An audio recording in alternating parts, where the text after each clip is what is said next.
Hi, cat. Come and get some mango, baby.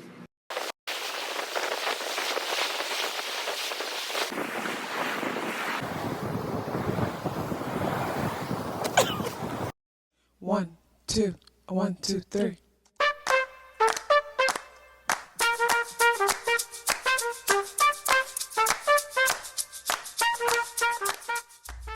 Self-awareness is a superpower. My name is KathyLaDonna. Welcome to Soul and Vibration.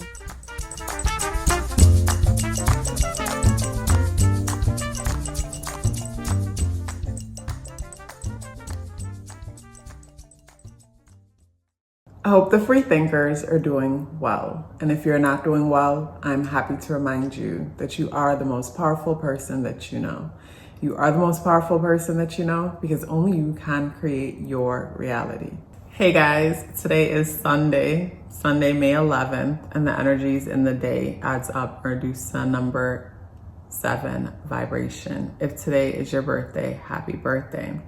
So when it comes to today's energy, it's not funny, it's more of a nervous laugh. There's like I don't even know what to call it, like a cross happening between Leo, Scorpio, Aquarius, and Taurus. There's major challenges, squares, and oppositions happening between the things that motivate us, what nurtures us, transformations that are happening, and the information that we're consuming. When it comes to today's energy, it'll feel as if like there's major pressure or just challenges to overcome, as this energy calls for major compromising. And when I say major compromising, when you look at the chart and you see that diamond, which is just a big challenge, to me, it's like, how could we come to the center of this cross? How could we come to the center?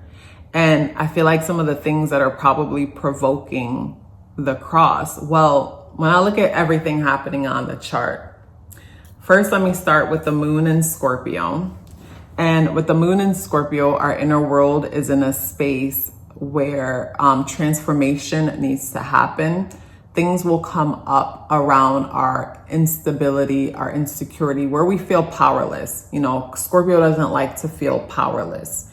And with the moon in Scorpio, some things are coming up and reminding us as to why we're powerless, or bring our attention to the fact that we feel powerless. And when I look at the moon in Scorpio squaring Pluto in Aquarius, there's changes that are happening when it comes to our connections with others. And there's something triggering around those endings or transformations happening when it comes to our connections with others. So there's something about them and me, and changes that are happening with them in relation to me, them and you know, that there's something around that feels really challenging. Then the moon squares Mars and Leo. Mars and Leo wants to be seen. Moon and Scorpio does not want to be seen. It wants privacy. The thought of being seen feels like being exposed, even if there's really nothing to hide. Moon and Scorpio, everything is a secret when it's not even that serious. So with the T-square being made to the moon between changes that are happening with connections, and then Mars and Leo wanting to be seen, moon and Scorpio does not want to be seen. Mars and Leo opposing Pluto and Aquarius, feeling like it's them versus me type of vibe, like I'm motivated by me. And Pluto and Aquarius is like, but what about the whole? What about the collective? And for me, when it comes to that energy, we always want to take care of ourselves first, and then from a place of being whole, or from a cup that is full, then we want to help and assist others. I find that whenever we try to like focus and take care of others when we're not coming from a good place, sometimes our help could be problematic. It could be destructive. It could hurt, because we first need to work on ourselves to make sure the vessel that we're pouring from is clean, and we're not pouring contaminated whatever into someone else's cup. So when I look at the T-square being made to the moon in Scorpio, I think of the importance of recognizing that fear is false evidence appearing to be real. So some triggering things could come up today, and we have to ask ourselves, like, are these valid fears or valid concerns? Because like I said, with Scorpio energy, like, everything is a secret when it's just not that serious. And I feel, for me, it comes from a place of insecurity, and we want to address those insecurities because those insecurities can cause us to be stuck and restrict ourselves when, it's really not that serious. And when I look at, say, Mercury and Taurus opposing Moon in Scorpio, Mercury in Taurus wants to focus more on the outside world, wants to focus more on the tangible, physical side of things. Moon in Scorpio wants to go underground. I think of, like, say, Moon in Scorpio energy, like, I want to deal with the dark, hidden, secret side of things. And Mercury in Taurus is like, I want to walk in the garden. I want to go to the ice cream store. Like, I want to deal with the surface side of reality. I think of, say, Mercury in Taurus energy. I think of a person busy, entertained with things that brings pleasure, where Moon in Scorpio feels like we have serious things to deal with. It's not the time to, deal with all the fluffy, furry, flowery things. Like, we need to get real and get deep and deal with some things. So when I look at this cross energy, I personally feel the best way to deal with today's energy is to address fears, false evidence appearing to be real. The thing that stands out today, what's the truth around it?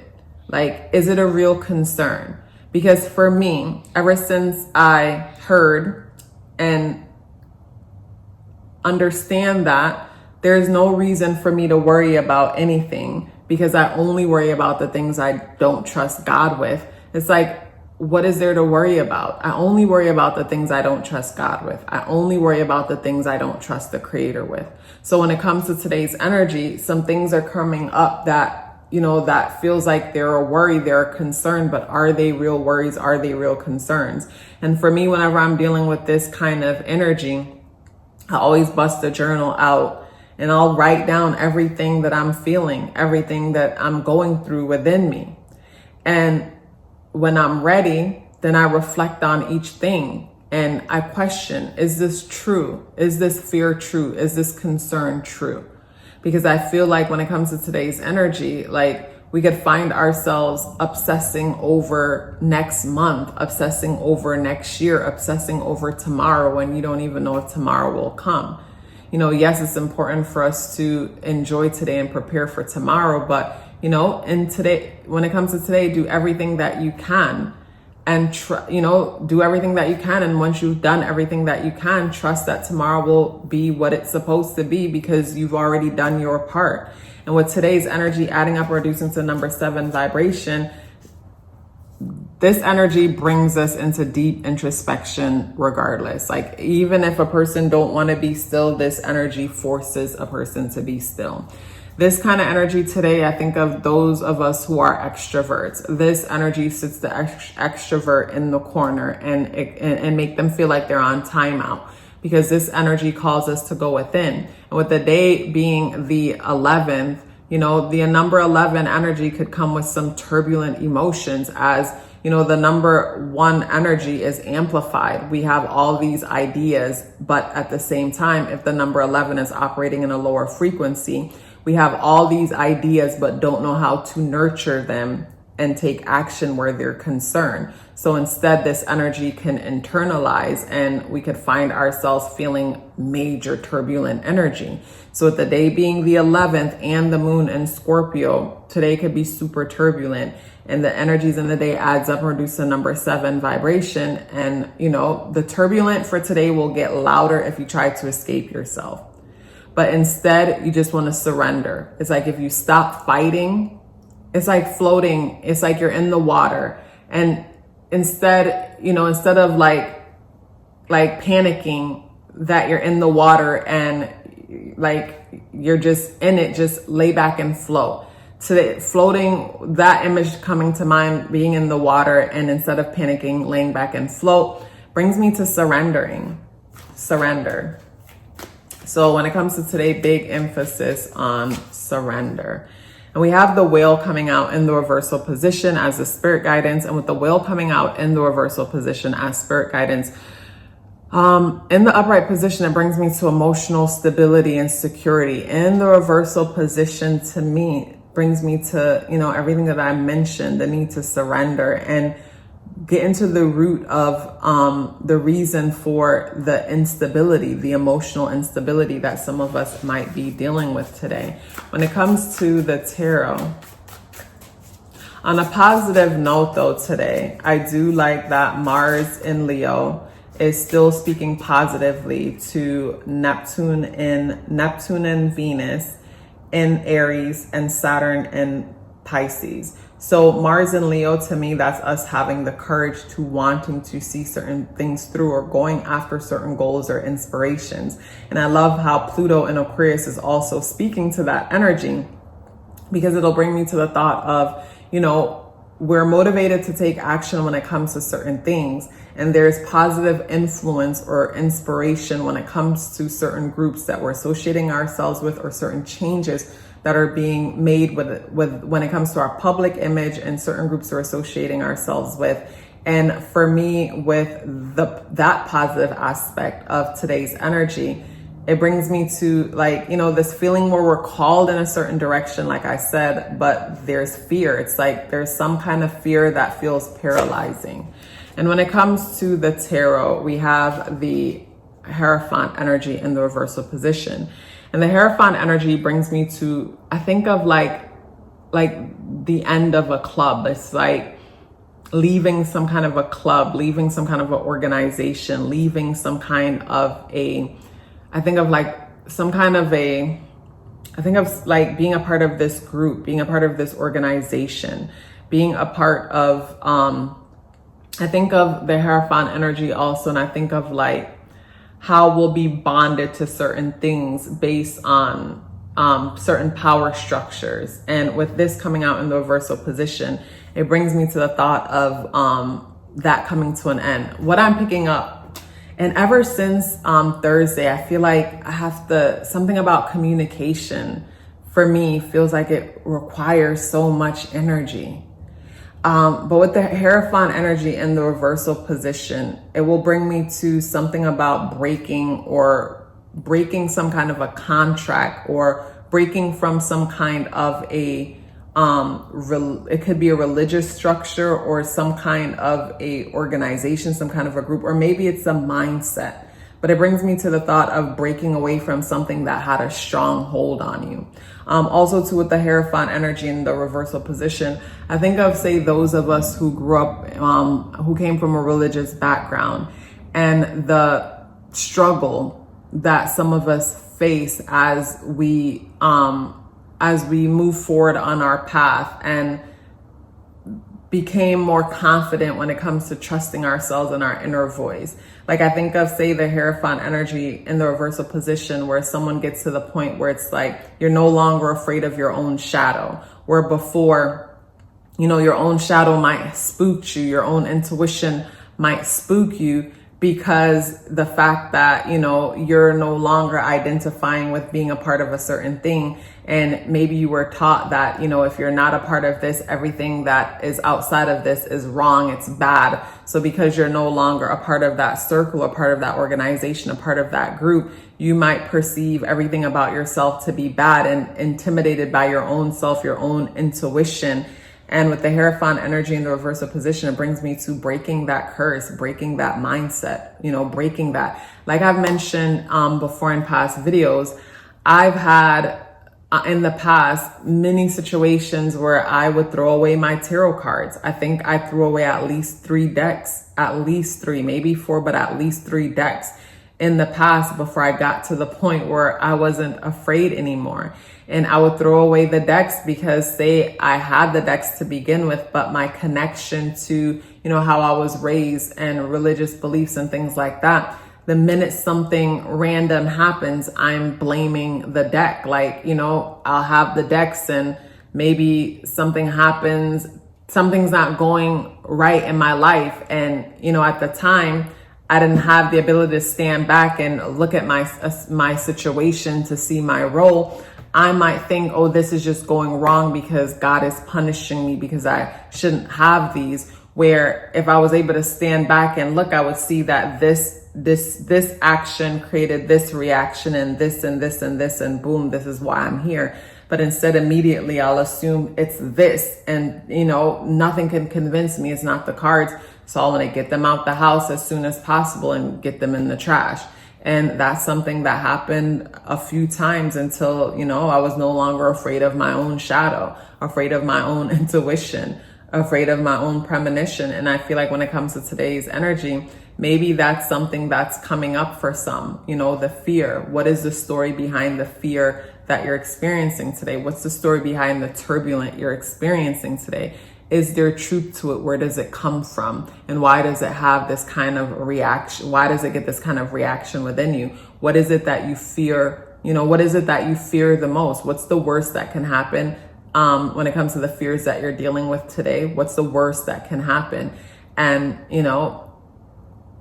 is it even possible for that to happen? And when I think of, say, myself in the past, when I would be so fearful of certain things happening, let's pause for a bit. I am proud of the services that I offer and excited to tell you about them. If it would be your first time booking with me, then I recommend the natal chart and numerology awareness coaching session. For a while, that was the only service I offered, along with the 30 minutes tarot reading, which is still available if you're interested. I noticed the pattern. At the end of the natal chart and numerology coaching sessions, some of you would ask me for a follow-up service options for additional clarity and guidance to assist you with whatever you're going through at the moment. I kept saying, I'll look into it. I don't know why it took me so long. Finally, I have created that option along with the service option to book a solar return chart reading for those of you who are strategic and like to plan ahead.